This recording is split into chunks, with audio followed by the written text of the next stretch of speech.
I wanted to restate my support for the investigations into Russia's election interference, as well as to condemn the partisan attacks on the independent investigation being led by Robert Mueller, who has been an honorable public servant over many decades. In 2016, our nation came under attack by a hostile foreign power. Everyone knows that now. Our election process, the bedrock of our system of government, was targeted by Russian agents who used a variety of measures to pursue their goals. The intelligence community's unclassified report concluded, and I'm quoting here, quote, "We assess Russian President Vladimir Putin ordered an influence campaign in 2016 aimed at the U.S. presidential election.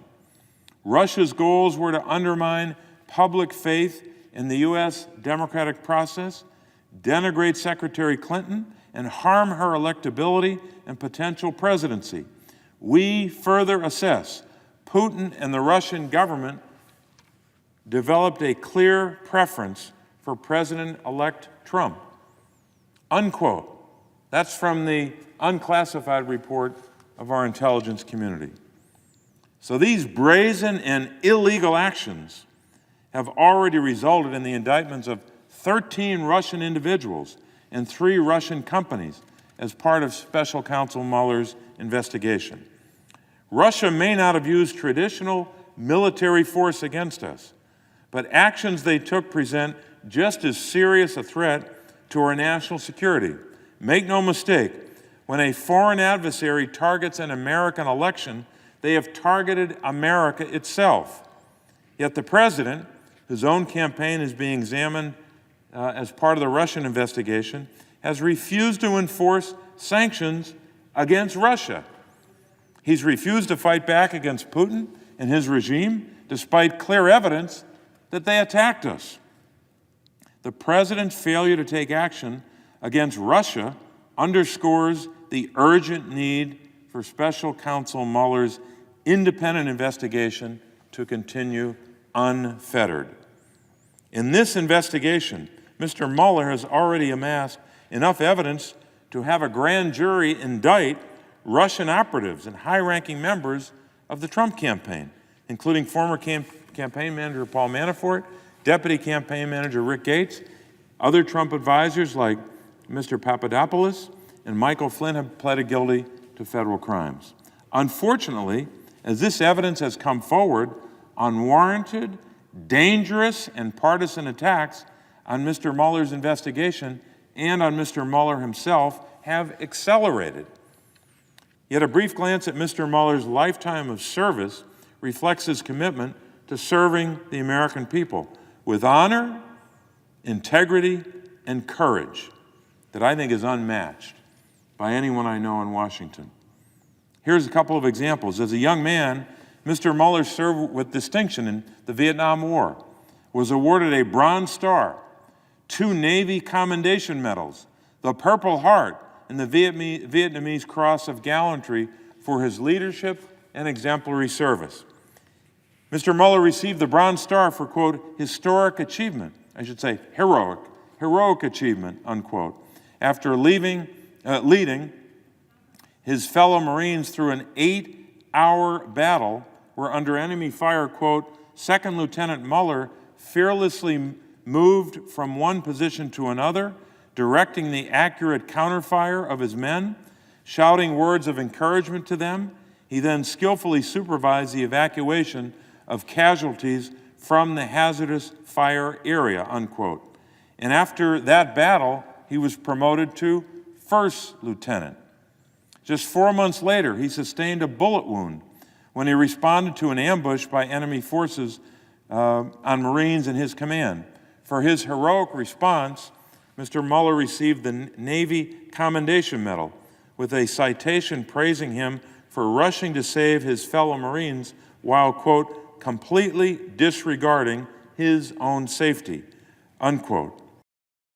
Mr. Mueller not only fought courageously on the battlefield, but upon returning home earned his law degree. He continued serving his country throughout his legal career, After serving in U.S. Attorney offices in both Boston and San Francisco for over a decade, he later served at the Justice Department, leading the criminal division of the Justice Department under President George H.W. Bush.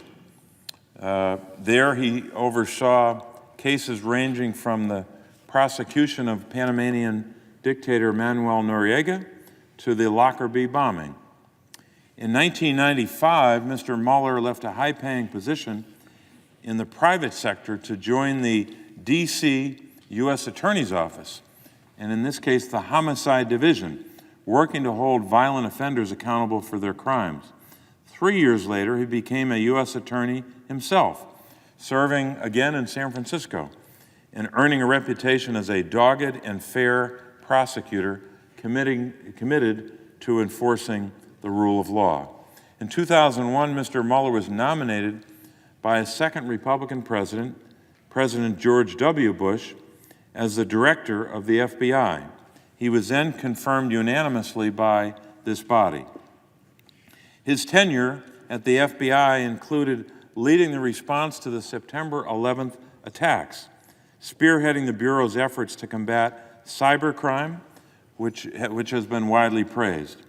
In fact, in 2011, as his 10-year term was set to end, we in the Senate voted 100-0 to extend his term as FBI director until 2013, another 2 years.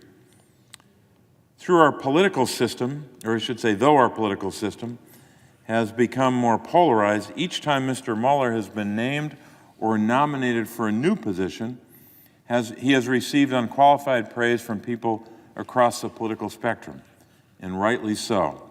With Mr. Mueller's record as a war hero, a dedicated public servant, and an expert in law enforcement, it's hard to imagine anyone better suited to lead the investigation into Russian interference in the 2016 election.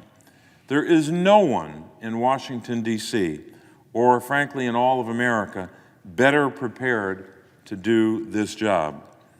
Serious congressional oversight of executive branch operations is always appropriate.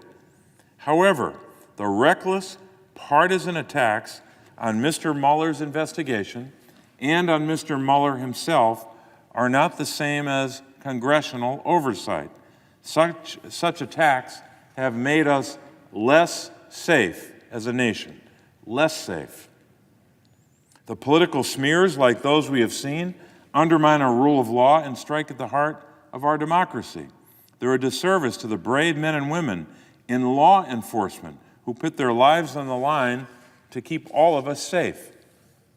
As members of the United States Congress, we have a duty to uphold the rule of law and the principles of fairness and independence that American democracy is built upon. So I call on my colleagues on both sides of the aisle to defend the integrity of Mr. Mueller's investigation and reject the politically motivated attempts to discredit the investigation and its underlying conclusions.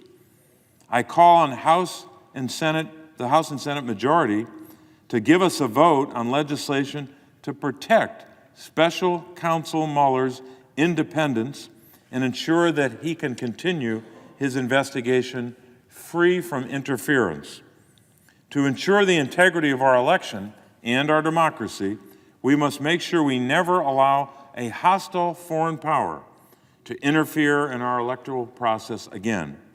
And to do that, we must allow this special counsel to get to the bottom of what Russia did in 2016 and whether it was aided by American individuals. That's what the whole investigation's about, those two parts. History, of course, will be our judge. We will be judged about how we handled this crisis. We know that in 1787, when the Constitutional Convention had just adjourned, Benjamin Franklin was asked what kind of government the convention had chosen for our young nation. He responded that, quote, "The convention had given us a republic, if you can keep it," unquote. Democratic principles are only as strong as those elected to uphold them. I hope my colleagues will stand together and stand strong to preserve the rule of law in the institutions of this republic we've been given. And we must, quote, keep it, unquote, as Franklin said.